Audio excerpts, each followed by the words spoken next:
Good morning, everyone, and welcome to our webinar on the Corporate Transparency Act and Beneficial Ownership Information Reporting Requirements. My name is Ashley, and I am the Business Services Outreach Specialist here at our office, at the Iowa Secretary of State's office.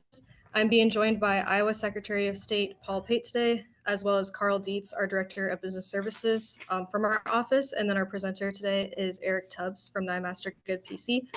We are recording this webinar for future use. Your name and details are hidden from other participants. This recording will be sent out to everyone who registered for the webinar. There will be a slight delay in getting that recording out, but it will be sent out to you, those of you that registered. We will also have a moderated Q&A portion today at the end of our webinar. So feel free to please post your questions in the Q&A chat box. Just make sure that it is the box labeled Q&A, and then we'll go ahead and try to get through as many of those as possible for you today. This webinar does qualify for continuing legal education credit, and I will be announcing the number for that at the end of the webinar today. Thank you for joining us to learn about a crucial topic, and now I'm going to turn it over to Secretary Pate to deliver some remarks. Thank you for joining us today for a webinar on the new beneficial ownership information requirements that will impact a number of Iowa businesses. We're joined today by Des Moines Area Attorney Eric Tubbs, who will share more information about these new requirements that may require your business to report its beneficial ownership information to the federal government. As Iowa's small business portal, it's important to us to provide resources for business owners as they navigate all areas of business. We hope you find today's webinar helpful and informative. Welcome, and thank you again for joining us. Thank you to Secretary Pate for those remarks today, and now I'm going to introduce our presenter. So Eric Tubbs is a member of NIMaster Good PC in the Business, Finance, and Real Estate Department, specializing in a broad range of corporate transactional matters, including mergers and acquisitions, securities issuances, high growth and startup company matters, commercial contracts, corporate governance matters, and general representation of business organizations. And now I'm going to turn it over to Eric today, and thank you again for joining us. Thank you very much, Ashley. Thank you, Secretary Pate, for the introduction. Thank you to the Secretary of State's office for putting on this program. And thank you for all the attendees for attending today. As Secretary Pate mentioned, today's topic is going to be about the Corporate Transparency Act and about specifically which entities may have a reporting obligation to the federal government and what they may have to report to the federal government. So quickly, the following presentation does not represent legal advice. If you have specific questions concerning specific circumstances, please consult your attorney. To begin, to provide a broad overview of the Corporate Transparency Act, as Secretary Pate said, it is a federal law which requires certain business entities, which are defined as reporting companies, to file, in the absence of an exemption, information about their beneficial owners and company applicants in some cases, with the Financial Crimes Enforcement Network, FinCEN, of the United States Department of Treasury. The information will not be publicly available, but FinCEN is authorized to disclose the information to certain agencies and other entities and persons.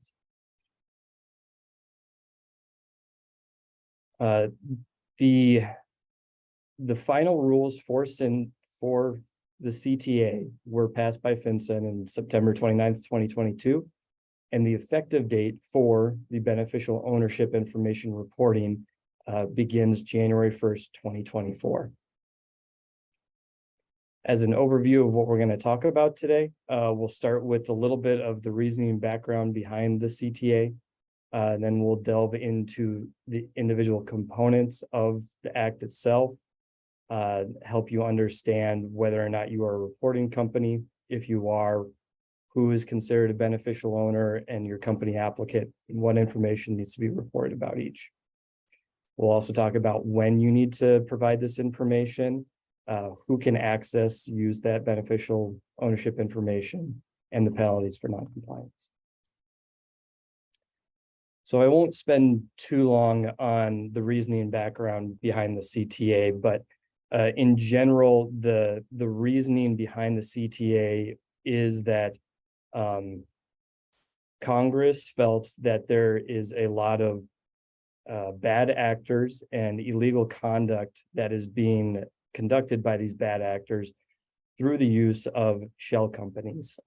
Shell companies is just a term for use of a legal entity.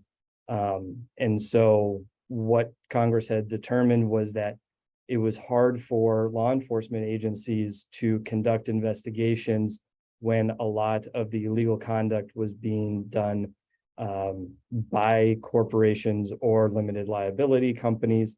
And it was hard for the law enforcement agencies to determine who the actual individual bad actors were behind the company. And that's because, as most of you know, there isn't a general requirement in any of the states or at the federal level that the ownership of companies in the United States is reported to any certain law enforcement bureau. This isn't something new that just came about recently. It has been something that Congress has been trying to pass since at least 2008. There's been multiple different variations and attempts to pass legislation around this, and there has been some partial implementation with different acts. Think about bank information. Banks have to collect customer due diligence on people who open a bank account through legal entities. So it's not new, but it is a material change in how companies will have to report their ownership information going forward. A little more background: the actual CTA was enacted by Congress in 2021. Since then, FinCEN has been in the process of conducting rulemakings. And like I said earlier, they passed their final rule about the beneficial ownership information reporting requirements in September of 2022. So now turning to the individual components of the Corporate Transparency Act. The initial step that all companies will have to take is determine whether or not they are a reporting company and therefore subject to the act. To begin, the definition of reporting company under the CTA is any corporation or limited liability company or other entity that is created by the filing of a document with the Secretary of State or similar office under the laws of a state or Indian tribe, or if the entity is formed outside of the United States, if it's done a filing in the United States to do business. Since the definition of reporting company generally captures most legal entities that are commonly used today, the primary objective of most companies will be to determine whether or not they meet some type of exemption such that they are exempted from reporting under the Act. There are numerous exemptions to the reporting obligations under the Act. There are currently over 20. We'll talk about some specifics in more details, but some common exemptions are related to financial service companies such as banks, credit unions, and certain accounting firms. A number of nonprofits, publicly traded companies, large private companies, and subsidiaries of other exempt companies. The slides do contain a full list of exemptions. We won't go through each one, but they are provided in the materials. So turning to what is likely going to be the main exemption that most non-public or other regulated entities try to fit in will be the large private company exemption. This is an exemption that is really intended to be the primary exemption for private, smaller companies that aren't operating under some regulatory framework already. Importantly, to meet this exemption, the entity needs to meet all of the criteria. not just one of the three elements of the criteria. So to start with, the criteria to meet the large private company exemption is the company needs to employ more than 20 employees on a full-time basis in the United States. So more than 20 means at least 21. The entity needs to have filed in the previous year of its federal income tax returns more than $5 million in gross receipts or sales in aggregate in the United States. And the entity must have an operating presence at a physical office in the United States. Looking at some of the details with this exemption related to the full-time employees, the concept of full-time is intended to align with the Affordable Care Act, and therefore an employee is considered full-time if the employee averaged at least 30 service hours per week or 130 service hours per month. And so it's really not intended to capture part-time employees who work less than those hour requirements. Further, the entity itself must be the employer of the 20 employees, 21 employees. You are not allowed to consolidate all employees across all affiliated entities to reach the 21 employee requirement. Also, if you were to dip below 20 employees throughout the year, then you would potentially lose this exemption. So it's important that you are maintaining at least 21 employees throughout the entirety of the year. Looking at the gross receipts, gross sales target, again, it needs to be the amount that's reported in your federal income tax return.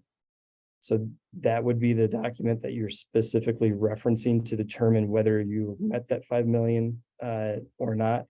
So importantly, if you are just starting a business, you likely won't be able to meet this exemption because you don't have a previous year's federal income tax return.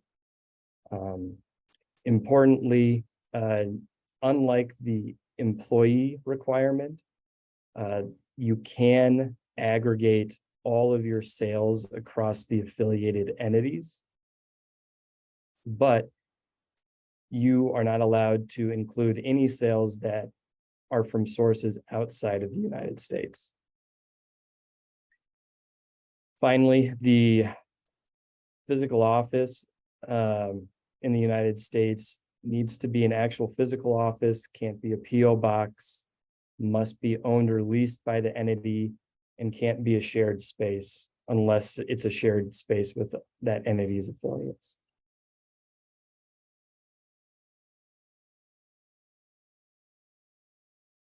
Another exemption, which is more applicable to larger entities that may fit within an already existing exemption, such as banks, insurance companies, or the large private company exemption. Any subsidiary which is owned or controlled directly or indirectly by one or more exempt entities will also be determined to be exempt and not have to report. Importantly, though, the subsidiary must be wholly owned by exempt entities. So even if the entity is owned by a majority of exempt entities or is owned 99% by exempt entities, having even 1% or less than 1% ownership by a non-exempt entity will kill this exemption. Turning to the nonprofit exemption, any entity which fits within and is described in section 501C of the Internal Revenue Code is considered to be exempt, but only if it has been determined that that entity is exempt from tax under section 501A of the code. What this likely means is that if a new nonprofit is formed and it is filing a 1023 or other application that the IRS needs to approve the entity's tax exempt status, the entity will likely have to report and be considered a reporting company until it obtains that determination by the IRS that it is tax exempt under 501A.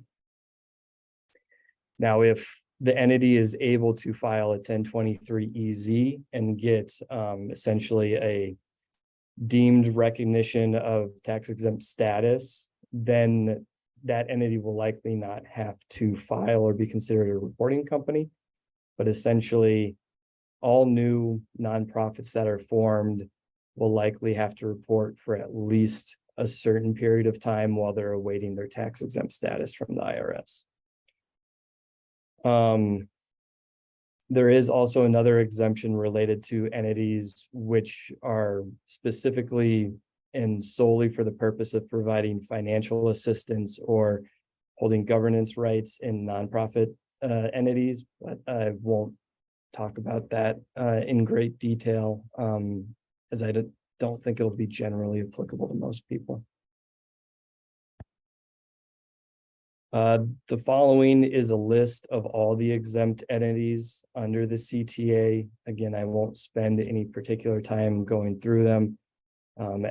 As I stated previously, the general idea behind most of the exemptions, except the exemptions that I talked about, is that the entity is an entity that is already regulated by some other regulatory agency, such that it's understood that that entity would be very unlikely to be conducting illegal or illicit purposes.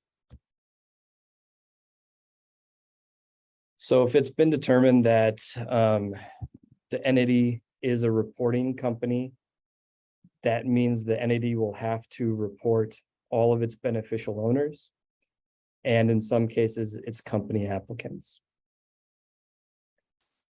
To determine an entity's beneficial owners, there's a couple different categories of beneficial owners that the CTA sets out as being required to be reported.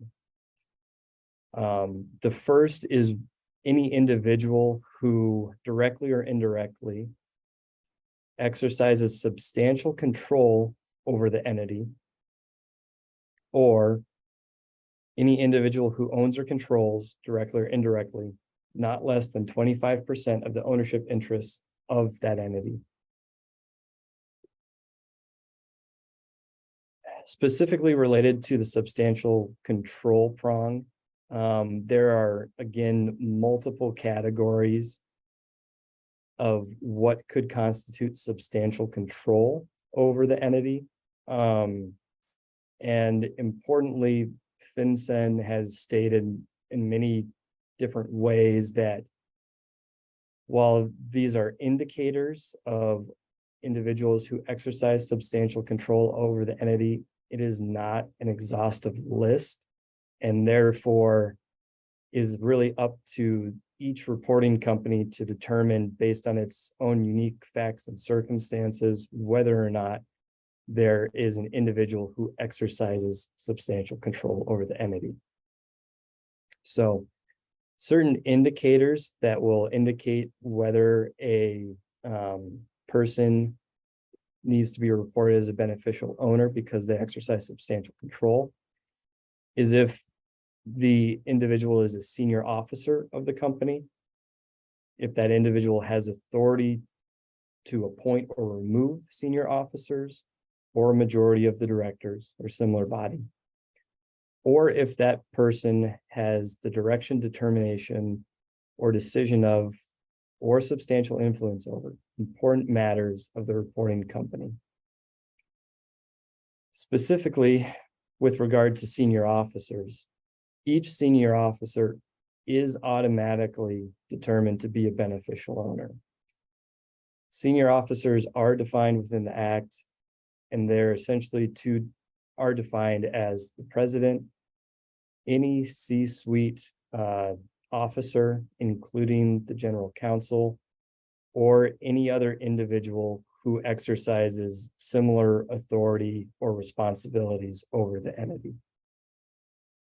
Again, all senior officers need to be listed as beneficial owners.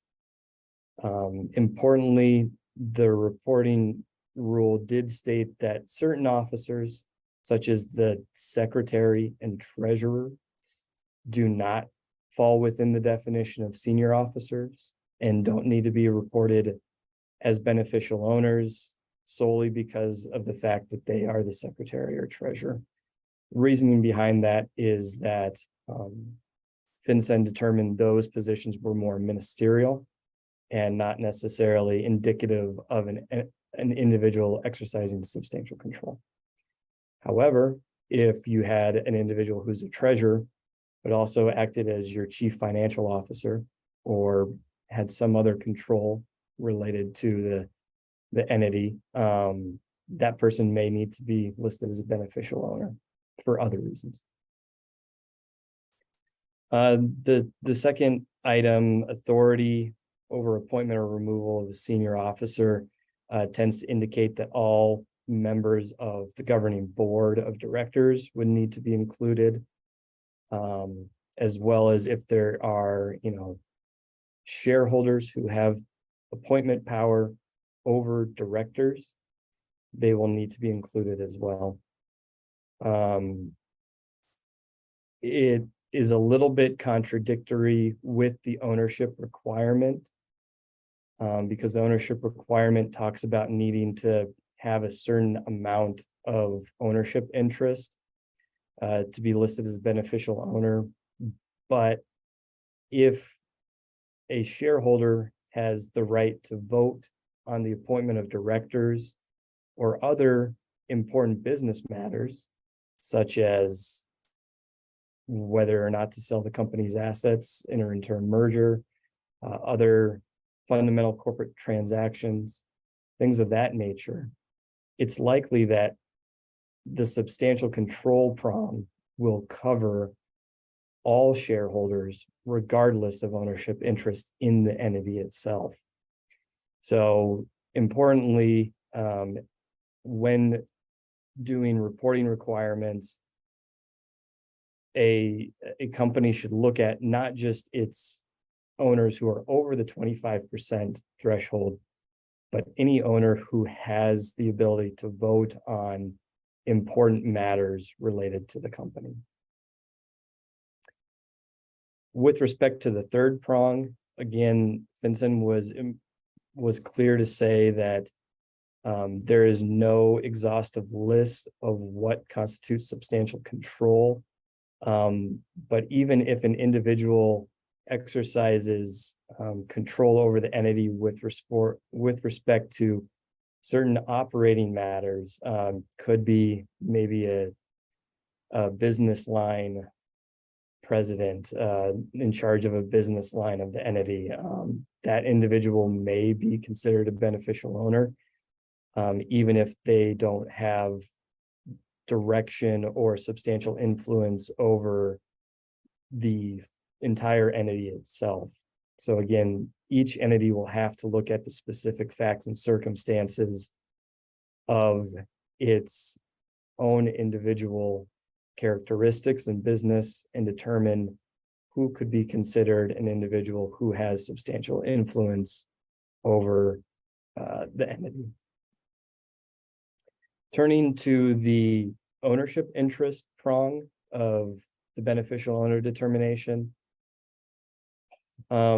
Again, FinCEN's objective was to be very broad in how they determine who constitutes beneficial owner, excuse me. So the idea is any ownership interest of any class or type is included for the purposes of determining the 25% threshold. This would include things such as warrants, rights, options, profits, interests. It would also include certain debt instruments if that instrument provided the holder the ability to exercise the same rights as an individual who holds equity interest in the entity, or that debt interest is convertible into equity of the reporting company itself. Another item which is less clear by the regulations is how FinCEN will treat intermediate entities in between the individuals owning the reporting company and the percentage that they're intended to be treated to have. So for example, if you had a reporting entity that has 4 owners, each of which are an entity themselves, each owning 25%, and then individuals own those intermediate entities, it is unclear whether all of those individuals will be treated as owning 25% of the reporting company because the intermediate entity owns 25% of the reporting company, or if there'll be some dilution based on the total amount the individual is treated as having owned of the reporting company because they own less than an entire 100% interest in the intermediate entity. The actual statutory language seems to indicate that you would determine it based on the intermediate entity level, such that if the intermediate entity owned 25%, then all owners of that intermediate entity would be treated as owning 25%. However, in FinCEN's small entity compliance guide that they published recently, they had an example that included this type of ownership structure. And in that example, they did treat the individual owners as owning less than 25% based on a fully diluted basis. So a little bit contradictory because of the way that FinCEN established the example in the small entity reporting guide. My guess is individuals will be treated as having a somewhat diluted ownership stake in the reporting company until FinCEN determines otherwise. So in determining how to calculate the 25% of the reporting entity, what FinCEN has said needs to happen is you need to take for LLCs or entities treated as partnerships, you take all capital interests plus all profits interests held by the individual and divide that by all capital interest and all profit interest held by all individuals.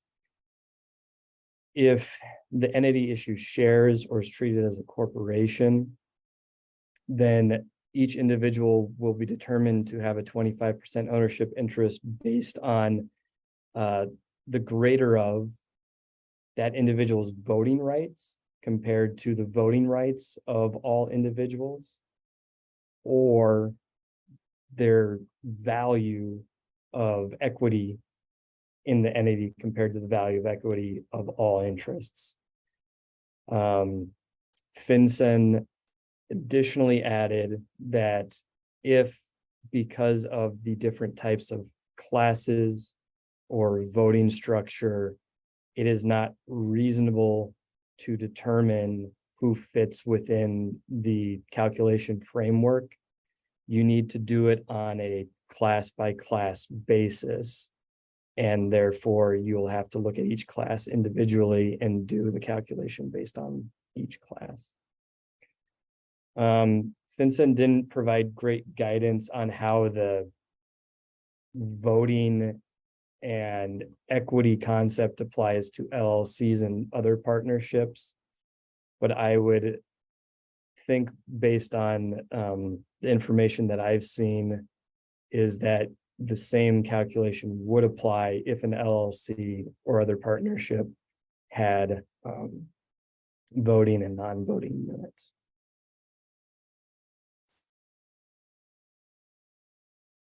There are special ownership rules for trusts.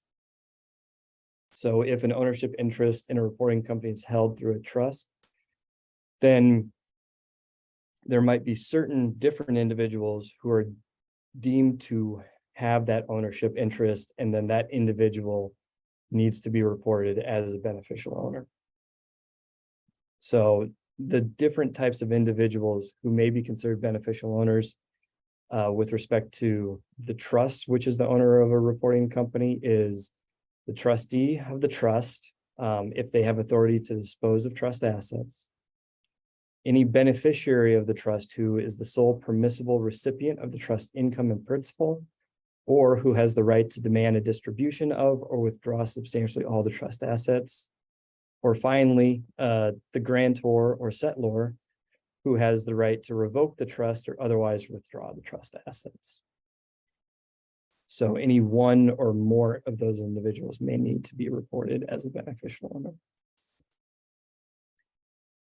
Again, there are certain exemptions from who is considered a beneficial owner of a reporting company, much less numerous than the company exemptions. The exemptions are any minor child, as long as the child's parent or guardian provides their information. Any individual acting solely as a nominee, intermediary, custodian, or agent on behalf of another individual. You must report the ultimate beneficial owner, however.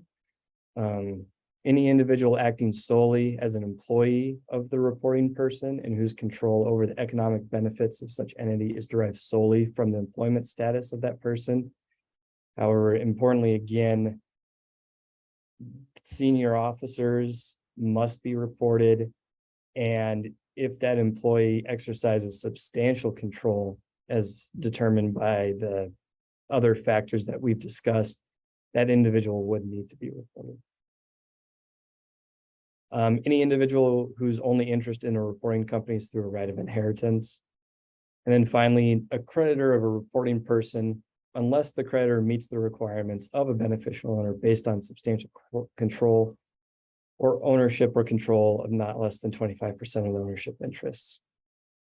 FinCEN did specify that creditors who only have a right to be paid a predetermined sum of money, such as a debt of the reporting company, who meet the definition of beneficial owner solely through a loan covenant or other similar right associated with the right to repayment that is intended to secure the right to receive payment or enhance the likelihood of repayment of that debt, will be treated as exempt under the beneficial owner requirement. However, again, a more thorough analysis will likely have to be undertaken based on the individual facts and circumstances of the entity and its relation to the specific creditor. In addition to having to report its beneficial owners, reporting companies may have to also report who their company applicant is. A company applicant is an individual who either directly files the document that creates the entity with the Secretary of State, or who is primarily responsible for directing or controlling the filing of the relevant document.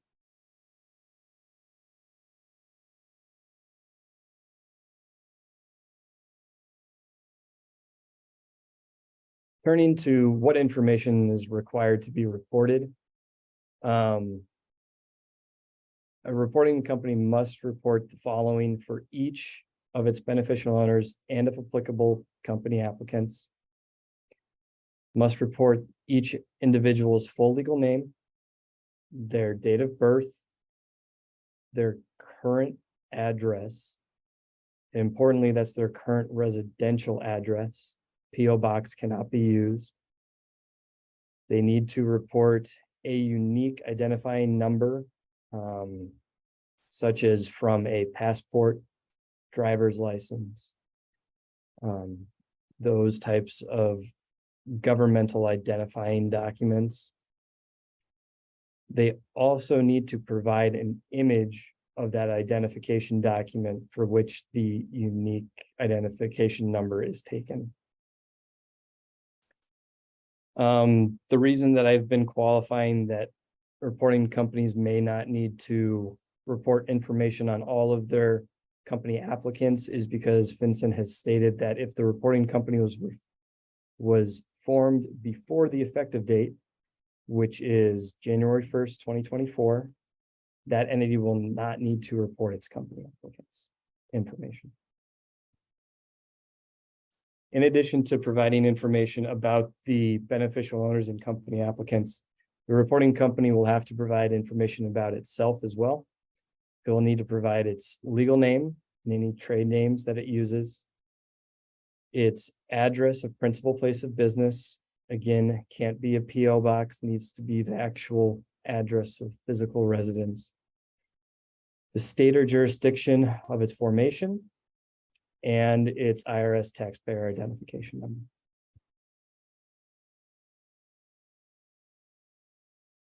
If there is a reporting company that is owned by some, but not all exempt entities, the reporting company will need to report that they are owned by an exempt entity, but they do not need to provide the beneficial information of the individuals of that exempt entity. All they need to do is provide the name of the exempt entity that they are owned by, as well as listing that that entity is exempt.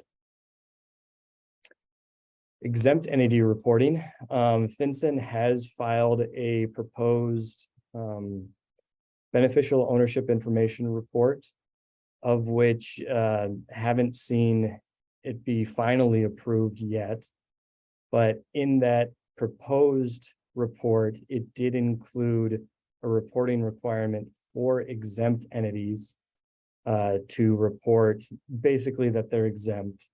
So the exempt entity would need to go on, file a report that it's exempt, provide some very straightforward information about the entity.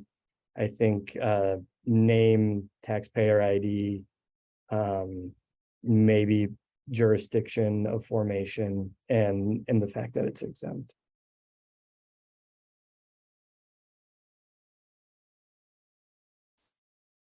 Turning to when information is required to be reported. Any initial report filed with FinCEN needs to be reported depending on when the entity itself was formed. So for any reporting company that was formed or registered before the effective date, which is again January 1st, 2024, has 1 year to make its initial filing. So not later than January 1, 2025. For any reporting company that is formed after the effective date, that reporting company will need to report its beneficial ownership information within 30 days of its formation. Formation is considered when the filing with the Secretary of State is accepted by the Secretary of State's office.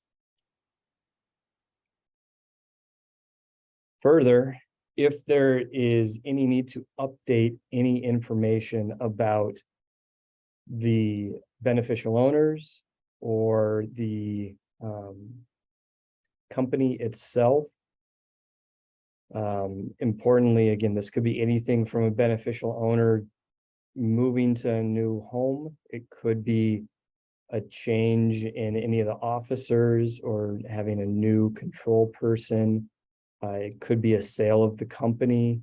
It could be a sale of new shares in the company.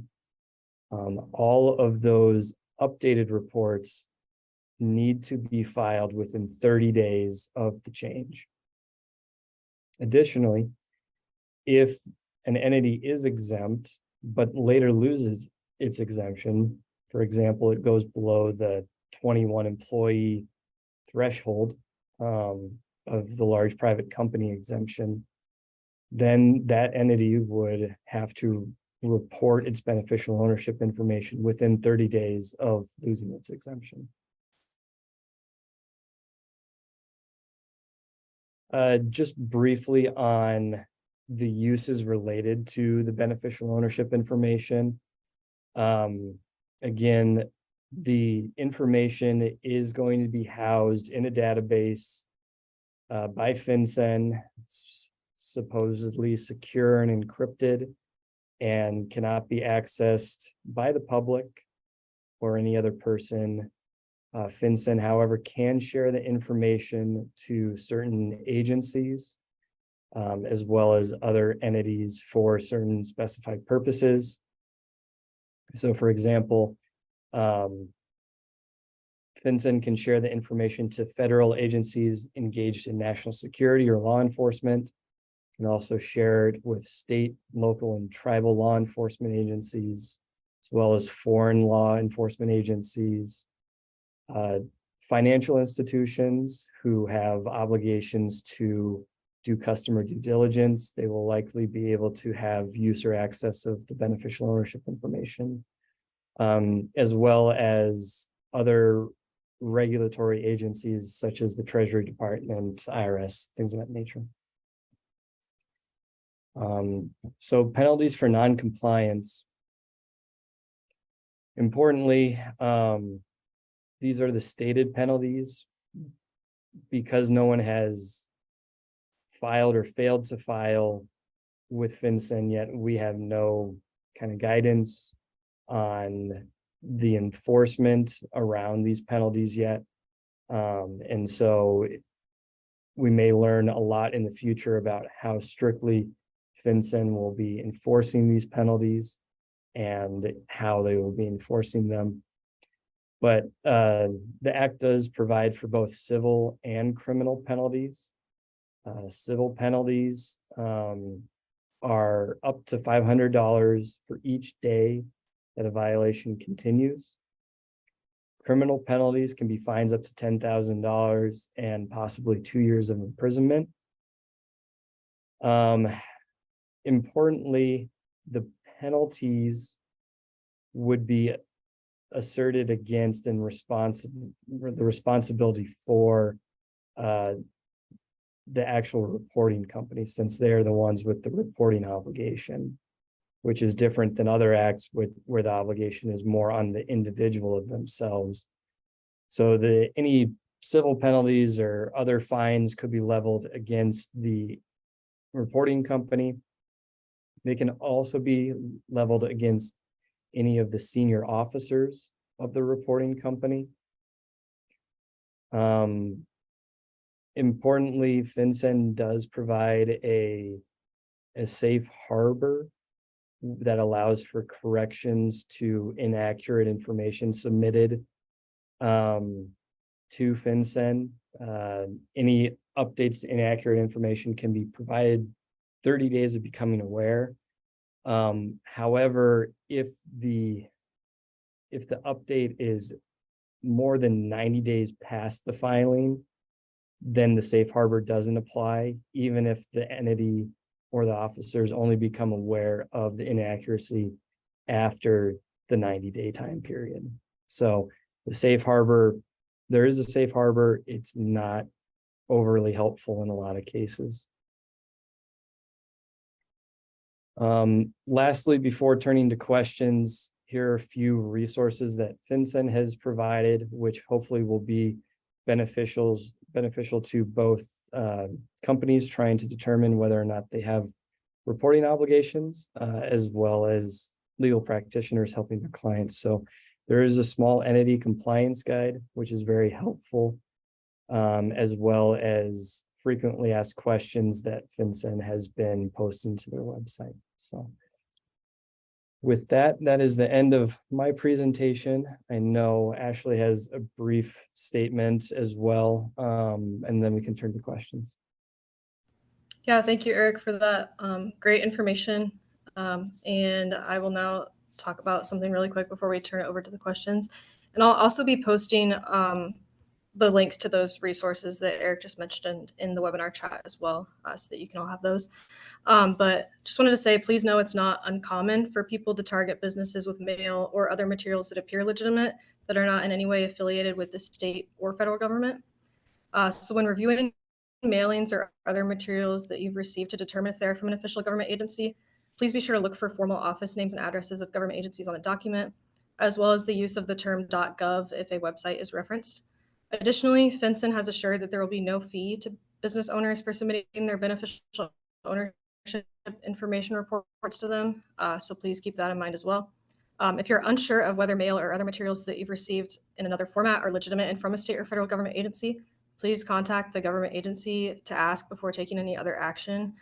And then lastly, please know that our office cannot advise you regarding individual compliance with federal law, and that includes this Corporate Transparency Act and beneficial ownership information reporting.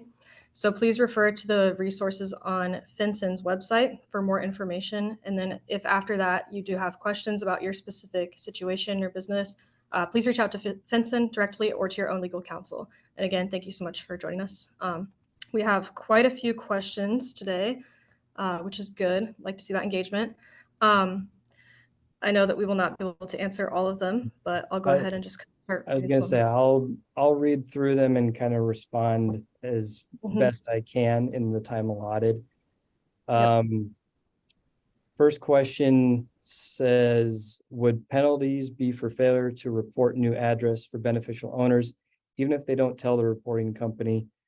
Yes, that would be a violation for which there could be fines leveled against the company itself. Again, it is the reporting company's obligation to make these reports.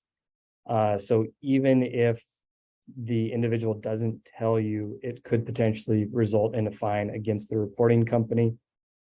FinCEN has said that individuals can obtain what's called a FinCEN identifier, be similar to a social security number, where the individual is provided that number that it can provide the reporting company to report rather than all the information.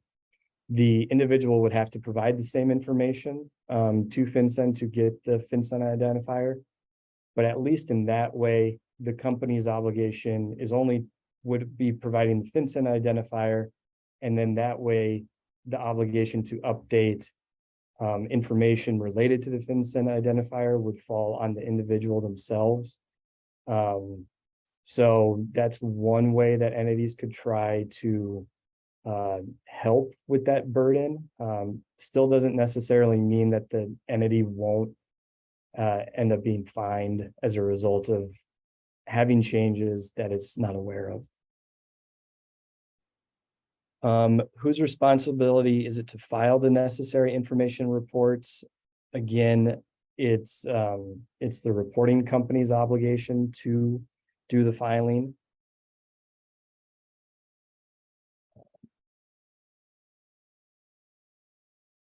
Is it anticipated that law firms who form entities on behalf of clients will complete CTA reporting, or is it anticipated that beneficial owners will have the reporting responsibility? That will be an individual decision based on the law firm and the client relationship.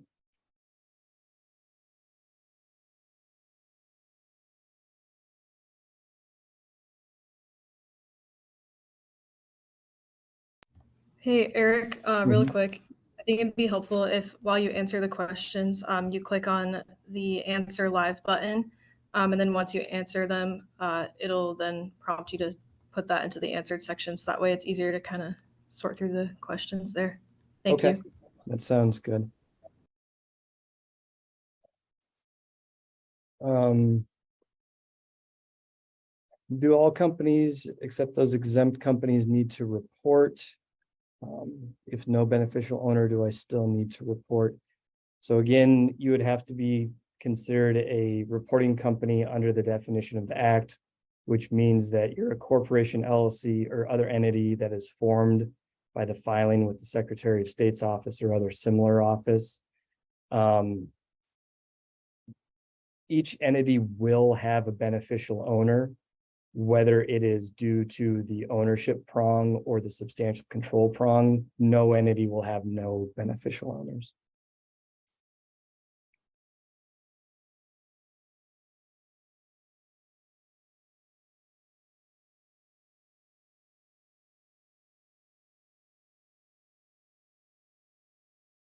Question about if certain properties are already reported with HUD through the APPS system.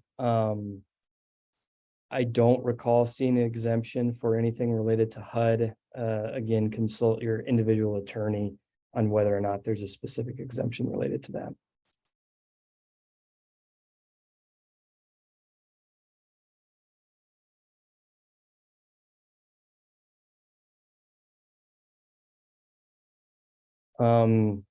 The 25% calculation is pretty long and detailed, so I won't restate it again. Again, actually, I think these slides will be provided. You can also refer to the small entity compliance guide that has helpful information about that. Yep, that is correct. And then as a reminder, I did also post those links from FinCEN's website in the webinar chat as well. I'll also be sending those links, the slide and the webinar recording in the follow-up email. Thank you. Question about a for-profit LLC that's wholly owned by a nonprofit organization, whether that LLC is exempt from the CTA. Again, not providing legal advice, but if the nonprofit meets the tax exempt entity exemption under the CTA, in that it is described in 501c and exempt under 501a, and then it wholly owns the LLC, then the LLC could apply for the subsidiary exemption. If the nonprofit doesn't meet an exemption itself, the LLC may be able to apply for a different exemption, such as the large private company exemption.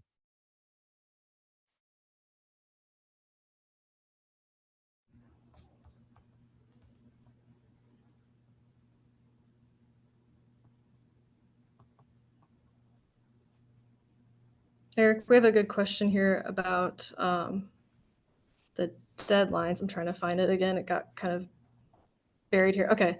So what are the filing deadlines?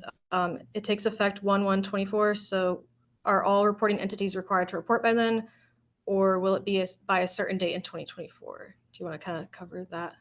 Yep. So again, if the entity was formed before January 1st, 2024, they have 1 year to make their initial filing. If the entity is formed after 1/1/24, they'll have 30 days after formation to make their initial filing. And again, for both entities, after they make their initial filing, any updates need to be made within 30 days.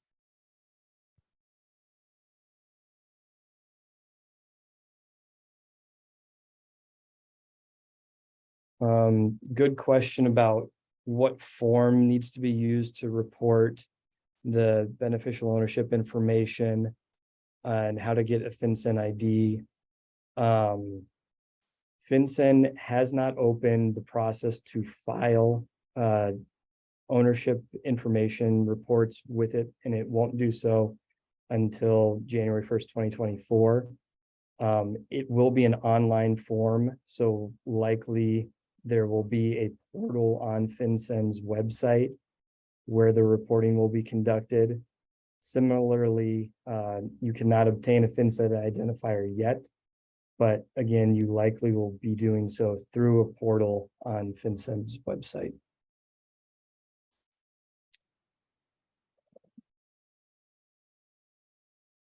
Question about if churches are exempt, again, would be looking at the tax exempt entity requirements to make sure that you fit within that. Assuming that you do, the church would be exempt. There may also be a separate exemption specifically for churches, but you will need to look at the materials, as I can't remember that off the top of my head.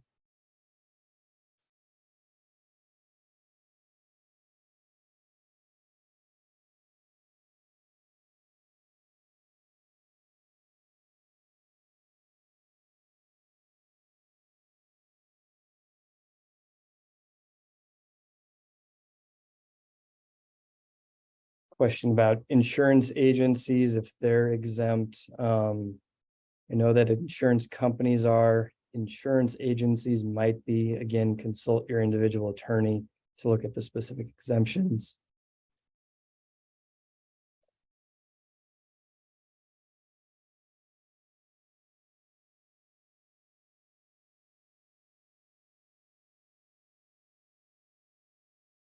Martin provides a good statement about nonprofits saying that their exemption is backdated to the date of their original incorporation, so long as they file within a certain time period. However, in the final rules, FinCEN did specifically address the application period and did specifically state that even if the entity is determined to be an exempt entity under 501c3, that they would have to report during the time before that they're granted that exemption. So I would tend to agree with Martin's comment, except that FinCEN had a specific comment about the fact that during the application period, that entity would need to report.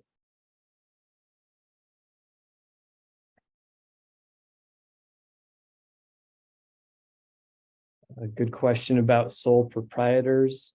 Sole proprietors do not have to comply with the CTA. Again, only reporting companies need to comply with the CTA. And as defined in the Act, those include corporations, LLCs, or any other entity that is formed or comes into existence due to the filing of a document with the Secretary of State or similar entity.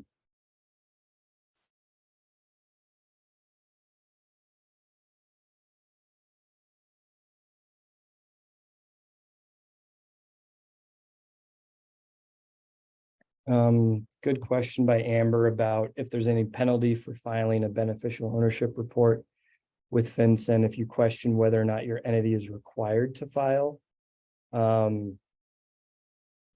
There wouldn't be any specific penalty. FinCEN could potentially assert penalties for, say, not updating a FinCEN report, or if the information was willfully incorrect.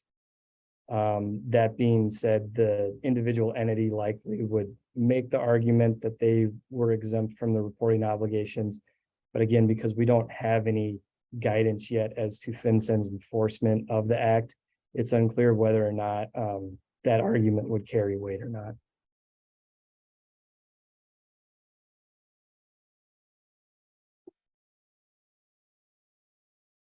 Someone asked whether farm LLC partnerships have an exemption. Again, if the legal entity structure is a limited liability company, they will be a reporting company unless they meet some exemption. There's not a specific one related to farms. If, however, the farm is owned through a general partnership that doesn't require the filing of a document for the formation of the general partnership, which is not required under Iowa law, then that general partnership falls outside of the definition of the Act and therefore won't have to report. So it really depends on, is the legal entity an LLC? Is it a general partnership? Has it made any filing which has caused the legal entity to come into existence? That's the analysis that needs to be done. And again, should be consulted with your individual attorney on that. How are we doing on time? I see that we're at time. I know we didn't get through all the questions. You certainly can reach out to me with the individual questions that you have, and I'll do my best to provide answers, or please reference the materials from this presentation. Also, please reference the other references that FinCEN is providing. Specifically, the small entity compliance guide is a great resource, as well as the FAQs. Yep, thank you, Eric, for that. Thank you again to Eric for his valuable presentation today, and thank you to all of you as well again for joining us today. Thank you to Secretary Pate, Carl, and Christy as well. The CLE activity number for today's webinar is going to be 401223. You're going to receive an email with some informational resources from me and a webinar feedback survey as well. After this webinar concludes. Later on, you will receive an email with the webinar recording also once that's ready.